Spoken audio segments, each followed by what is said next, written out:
Vamos dar continuidade à leitura do livro Despertar, do Haroldo Dutra Dias, e agora no capítulo 12, intitulado Bem-aventurados os mansos e pacíficos, porque eles herdarão a terra. E no destaque que Haroldo dá sempre no início dos seus capítulos está: o mundo ditoso é um mundo dos brandos. Os mundos superiores são aqueles cujos habitantes possuem a mansuetude, a docilidade e a pureza de coração.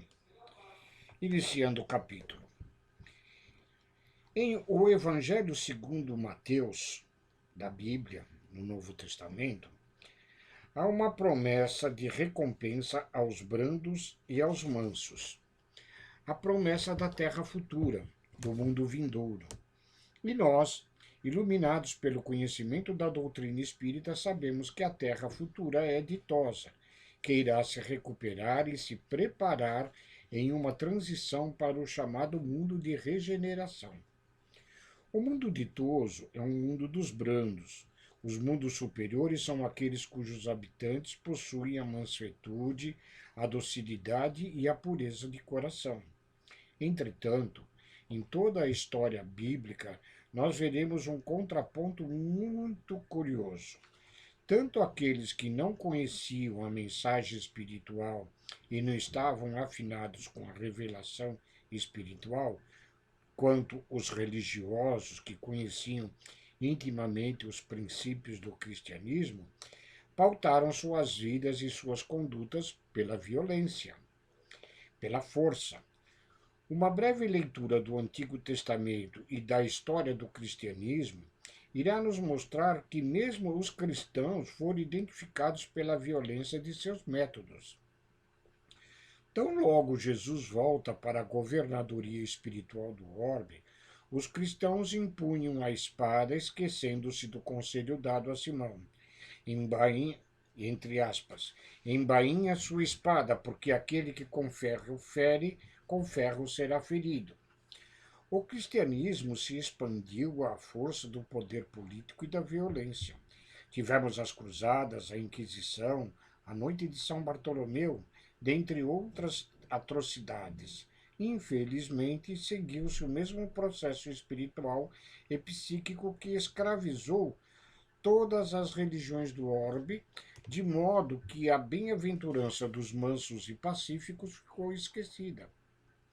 Emmanuel, no livro Emmanuel, faz uma referência a esses processos de violência, de truculência, e quem teve a oportunidade de examinar o romance Renúncia, também de Emmanuel, verá que a história se inicia com uma perseguição religiosa.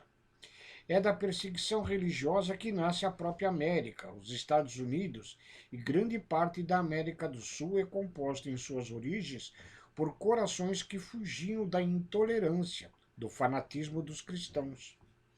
Isso nos leva a refletir sobre a fé cega que os encarnados têm na violência e não podemos alimentar tal ingenuidade. E em destaque agora. A violência resolve rápido a maioria dos problemas. Resolve rápido, mal e por pouco tempo. A brandura e a paz representam um processo difícil de ser implementado, difícil de ser mantido, cujos resultados demoram muito para surtir efeito.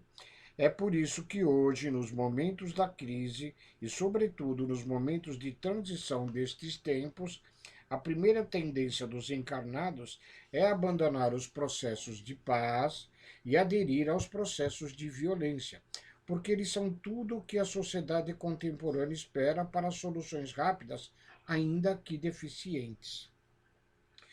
Nós vivemos o mundo da rapidez, da prece.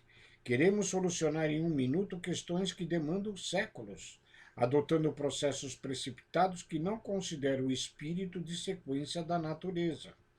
A natureza tem um espírito de sequência e respeita ciclos que são os círculos da própria vida estabelecidos pelo Criador.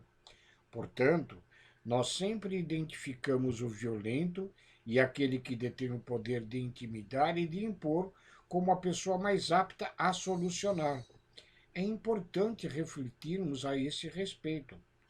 É por essa razão que a mensagem de Jesus até hoje é profundamente amarga e indigesta, até mesmo para os cristãos. E muitos de nós tentamos fugir da má impressão que os evangelhos nos causam quando mostram apóstolos temerosos, ansiosos e inseguros quanto à figura de Jesus. Por quê? Vamos fazer um paralelo. O Brasil é o coração do mundo e a pátria do evangelho. Que Jesus é esse? Que Messias é esse que não veio acompanhado de um exército? Que Messias é esse que não libertou o povo hebreu da opressão romana por meio da espada, do sangue, que não assumiu o poder pela força? Será que de fato ele é o Messias? Talvez essa seja uma questão tão distante ainda não refletida. A pátria do Evangelho, a pátria do Evangelho, repleta de desigualdade e de violência. Que Evangelho é esse? Porque essa nação não é o império da guerra dominadora e farta em riquezas materiais para dominar os demais povos e representar Jesus? Se você analisar o livro dos Espíritos na questão 100, número 100, verá que as características dos espíritos imperfeitos, verá quais são as características dos espíritos imperfeitos. Eles são definidos por sua materialidade e predomínio dos instintos, das paixões físicas e da matéria sobre o espírito. E em destaque, isso significa que o espírito imperfeito é alguém possuído, não alguém que possui. O espírito imperfeito não tem o corpo, é o corpo que o tem. Ele não tem recursos materiais, são os recursos materiais que o possuem, porque nele há o predomínio da matéria sobre o espírito. E retomando a referida obra no último nível da escala das características dos espíritos, qual delas define os espíritos puros? Predomínio absoluto do espírito sobre a matéria. Eis a grande questão quando falamos dos mansos. Em Paulo e Estevão, obra psicografada pelo Chico, ditada por espírito do Emmanuel, quando Estevão é preso e faz o seu discurso no Sinédrio, Saulo de Tarso o interroga, abre aspas, que Messias é esse que você nos representa? Um enviado de Deus que não teve poder nem para se libertar, não teve força suficiente nem para descer da cruz. É essa criatura sem poder, sem força que você quer que nós sigamos? Fecha aspas. Ao ler atentamente a obra a Paulo e Estevão, você verá a resposta de Estevão na casa do caminho e no sinédrio. Abre aspas. E o que esperava você? Um dominador que viesse numa biga capaz de tombar ao primeiro buraco da estrada? Fecha aspas. Observe a metáfora utilizada por Estevão que podemos fazer para os nossos dias. O que nós encarnados vamos esperar? Um veículo poderoso que pode parar por falta de combustível? É isso o poder? O poder de um guerreiro que almoça agora e amanhã pode morrer de uma infecção intestinal? É esse o poder? De alguém que pode liderar um exército de milhares de pessoas e morrer por um infarto? De ser acometido por um vírus e vir a falecer? A natureza da vida corporal é uma natureza de fragilidade. A marca da encarnação é a marca da fragilidade. Você está lendo esse livro agora e pode ser que daqui a 2 horas não esteja mais encarnado. Essa fragilidade da vida encarnada deveria ser suficiente para percebermos que nenhum poder que emana da matéria se compara ao mais simples poder que emana do espírito. Por quê? Não importa a posição que você ocupe, não importam os títulos que ostente, as propriedades em seu nome, nem quantos soldados você comande. A única certeza de que todos teremos um encontro inevitável com a morte.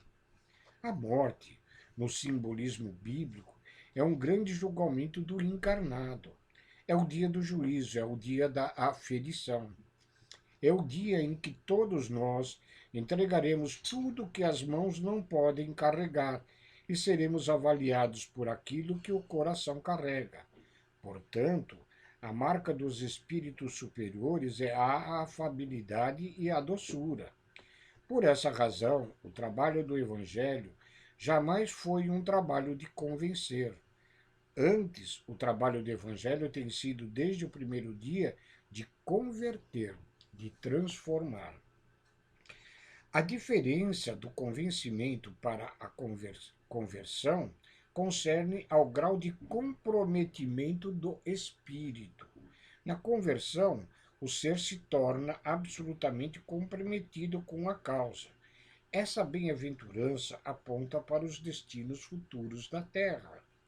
Outro grande tema presente no Novo Testamento e que aparece nessa bem-aventurança: todos os brandos e pacíficos que forem trucidados e martirizados pela violência humana formam a grande caravana dos redimidos. Nós costumeiramente pensamos em Allan Kardec tal qual um espírito apenas dotado de muita inteligência e bom senso, capaz de fazer uma obra educativa e de organizar o material da revelação. Porém, não é apenas isso. Esse espírito compõe a caravana dos mártires redimidos, porque ele foi queimado vivo na encarnação como Jean Rus, sem perder a brandura e a mansuetude. E naquela trágica história, Jean Rus, amarrado e com os gravetos em torno do seu corpo, percebe uma senhora que caminhava com muita dificuldade e levava às mãos um graveto, vindo em sua direção. Era uma senhora cristã que trazia um graveto para pôr fogo. Ela olha para ele com um olhar de reprovação. Está errado, temos que defender Jesus. Vamos queimá-lo. E joga o graveto. E Jean Rus diz: santa ignorância. Uma ignorância santa. Ele é queimado, mas retorna. Dessa vez, uma missão ainda maior, e uma missão de fé raciocinada, de libertação da alma, do fanatismo e da violência. Não há uma palavra, um gesto de violência na vida do codificador. Há somente gestos de firmeza. É um educador firme. O que é, é. O que não é, não é. Mas não violência.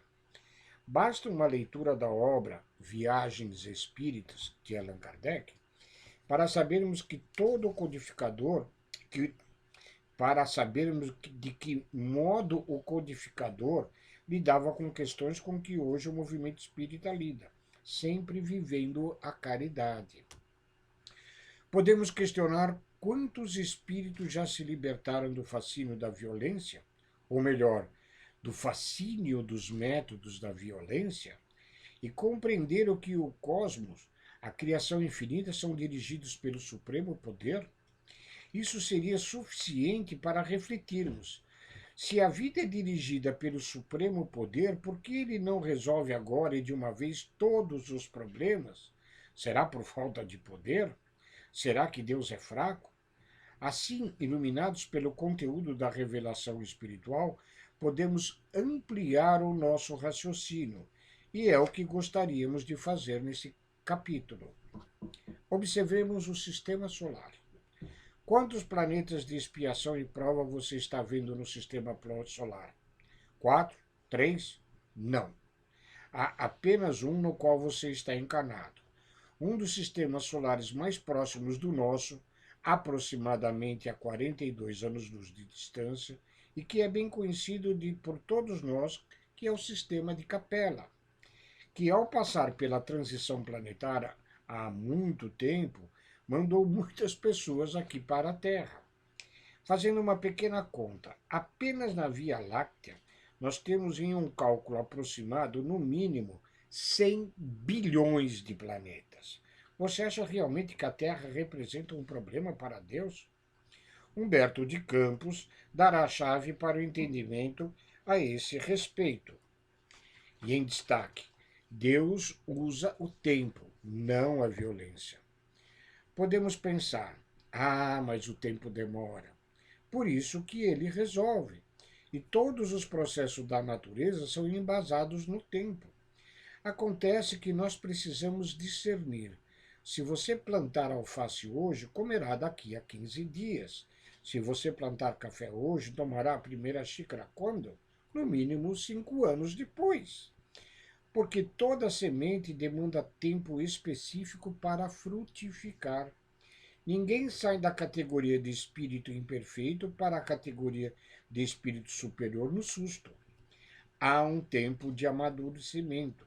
Há inclusive um tempo de saturação do espírito, que às vezes escolhe determinada experiência equivocada e permanece nessa experiência por 2, 3, 4 mil anos, até que ele se cansa.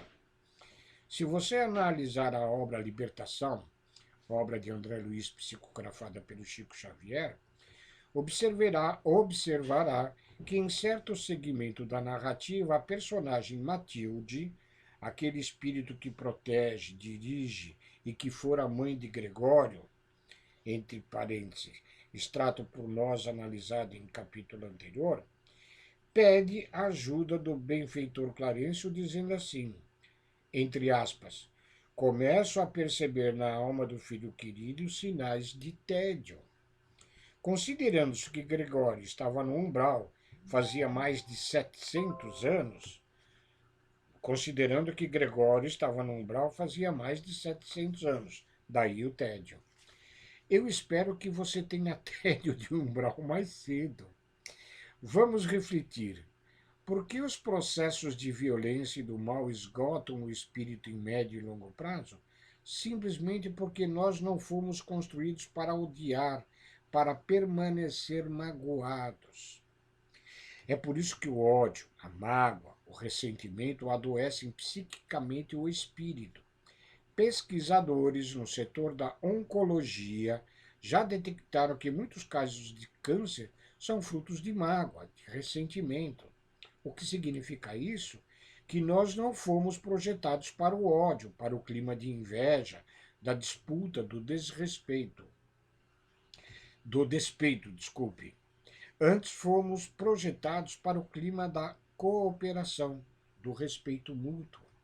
Qualquer conduta contrária a essa verdade resulta em malefícios à nossa estrutura física e espiritual. Nós somos construídos para a paz, mansuetude, brandura, afabilidade. Esse clima de amor mútuo nos alimenta. Você pode estar no ambiente de trabalho, abarrotado, mas se o clima estiver amável, dócil, afável, você trabalha 14 horas e não sente. Em compensação, se estiver em um ambiente de inveja, de mágoa, você não consegue permanecer 15 minutos naquele local. Os brandos percebem isto. Mas, afinal, por que estamos falando dessa maneira, dando este exemplo e fazendo rodeios? Porque ninguém constrói brandura meramente por considerá-la bonita. E em destaque, você não se torna um espírito manso porque ignorou a violência. Não. Você se torna um espírito manso exatamente quando compreendeu a violência e os seus limites, quando compreendeu os malefícios que o clima da guerra, seja ela psíquica, emocional ou física, provoca na criatura e em toda uma comunidade. Não é por ingenuidade. Tanto que Emmanuel ensina por meio de mensagem, entre aspas, mansos de corações. No livro Escrinos da Luz, abre aspas, o mestre, quando Jesus proclamou a felicidade dos mansos de coração, não se propunha de certo a exaltar a ociosidade, a hesitação e a fraqueza. Fecha aspas. Porque nós confundimos brandura e mansuetude com fraqueza ou com hesitação. Alguém inseguro que não sabe o que decidir. Abre aspas. O mestre desejava destacar as almas equilibradas, os homens compreensivos e as criaturas de boa vontade que, alcançando o valor do tempo, sabem plantar o bem e esperar-lhe a colheita sem desespero e sem violência. Fecha aspas. Nas obras de André Luiz, a todo momento, os benfeitores dizem, abre aspas, André, auxiliou? Então passa. Auxilia e passa. Não fique aqui aguardando o resultado. Ajuda e passa. Fecha aspas. Como se fosse uma marca psicológica, porque se você planta o bem, mas permanece no mesmo lugar aguardando ansiosamente o fruto, você perde o próprio equilíbrio. E acreditem, o manso, o brando, é alguém que vive em paz em meio à truculência e à violência. Tomemos, por exemplo, Mahatma Gandhi, Martin Luther King, Desmond Tutu. Esses homens enfrentaram as situações mais difíceis em seus países, situações em que os homens de poder perderam completamente o bom senso e se entregaram à truculência. Lembremos aquela famosa cena de Gandhi, que ao andar pelas ruas foi agredido por um soldado que lhe desferiu 3 socos no rosto. E a cada golpe, Gandhi se levantava do chão e passava a mão no rosto sem esboçar a mínima reação. E o soldado questionou: Quem te ensinou a ser covarde? Esse homem que está no crucifixo do seu pescoço, respondeu Gandhi. Mas aquilo foi dito com uma força magnética espiritual tão grande que o soldado começou a chorar. Era forte, um homem que trazia um crucifixo pendurado ao pescoço, dando soco em alguém que não reagia. Mas essa é a estupidez da violência. Esse é o disparate da violência. E a postura de Gandhi é a lógica da paz, sem nenhuma rebelião. Eu tive a oportunidade de fazer uma palestra ao lado do neto de Mahatma Gandhi em Brasília, e a palestra era, entre aspas, bem-aventurados os mansos, porque eles herdarão a terra. E ele ficou observando porque não conhecia o Espiritismo. Em seguida, a fala era dele. Ele agradeceu e me perguntou se poderia contar um caso sobre o seu avô, baseado no que eu havia falado. Eu, super feliz, aqueci. Continua o neto de Gandhi. Nós éramos crianças, meus pais visitavam a casa do meu avô Gandhi, da minha avó, e como a toda criança, a gente fazia coisas que não deveria. Certa ocasião eu fiz o que não deveria, então o vovô Gandhi disse assim: Meu neto, se você fez isso, significa que eu não fui capaz de transmitir a você os valores da paz e os valores da educação. E qual foi o castigo? Eu perguntei. O vovô disse: Eu vou aplicar em mim um castigo. Vou ficar 15 dias sem comer, por não ter conseguido, meu neto, transmitir a você os valores da paz. E o neto, por amar o avô, toda vez que começava a comer, sabendo que o avô não estava se alimentando, sentia vergonha do que havia feito. Mas passada uma semana, vô, por favor, volte a comer. Eu prometo que nunca mais vou fazer isso. Há outro caso bastante interessante a respeito de Gandhi. Certa vez, uma mulher procurou Gandhi a fim de pedir uma orientação. Então, juntamente com o filho em uma fila imensa, e 1 hora e meia depois, na frente de Gandhi, falou: Gandhi, eu queria pedir uma ajuda. Meu filho come açúcar demais. Gandhi olhou para a criança, olhou para a mãe e pediu que ela voltasse na semana seguinte. Após uma semana, a mãe estava de volta à fila. Em sua vez, Gandhi, você se lembra de mim? Semana passada eu estive aqui. Meu menino come muito açúcar. Ele olhou para o menino e disse: Menino, pare de comer açúcar. A mulher, sem entender, questionou: Mas só isso? O senhor mandou esperar uma semana para chegar aqui e falar a ele parar de comer açúcar? Por que não falou da primeira vez? Porque no dia em que você esteve aqui eu também comia muito açúcar. Ele, Gandhi, comia muito açúcar. Pediu uma semana para deixar de comer, para depois, com autoridade moral, poder transmitir o ensinamento. O manso não é fraco. Em destaque, o manso não é fraco. O manso é o forte que entendeu que tudo tem um tempo. O manso de coração é o que percebeu que a vida tem uma lógica e um tempo para se manifestar. Você demorou de 7 a 9 meses para encarnar, e depois que encarnou, 7 anos para consolidar a ligação do corpo com o espírito. Tudo demanda um tempo. Não é porque você chega no supermercado e compra o queijo que o queijo passou a existir naquela hora. Alguém demorou muito tempo para produzi-lo e alguém transportou até chegar a você. Ainda assim, nós vivemos em uma sociedade que acredita que tudo pode ser resolvido em um minuto. Afinal de contas, eu entro na internet e peço e tudo se resolve. Não na vida espiritual.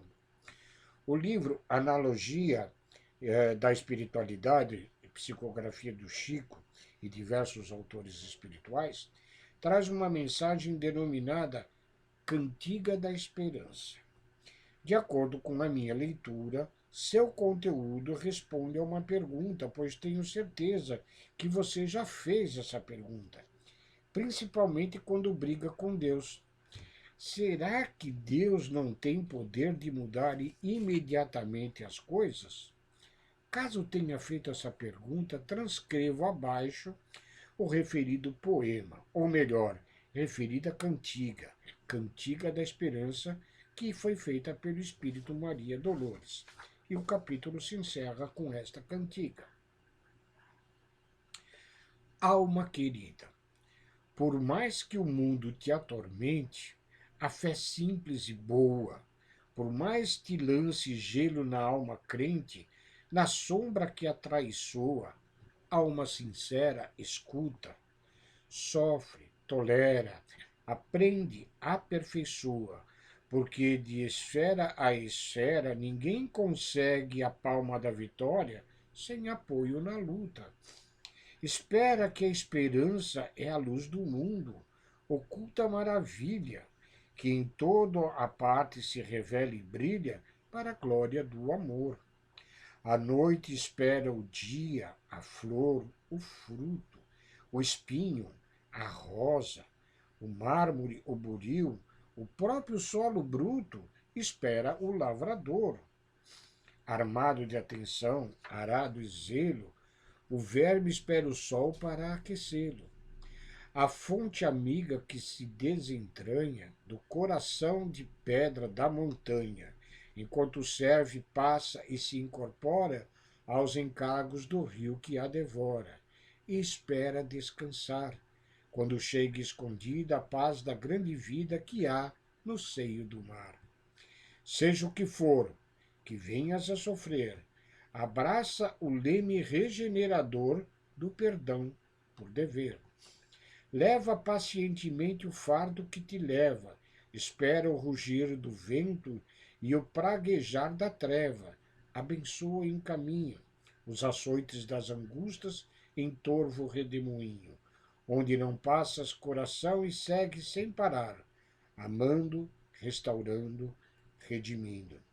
Edificando em suma, não te revoltes contra coisa alguma. Ao vir a tarde mansa, na doce quietação crepuscular, quando a graça do corpo tomba e finda, verás como foi alta, nobre e linda a ventura de esperar.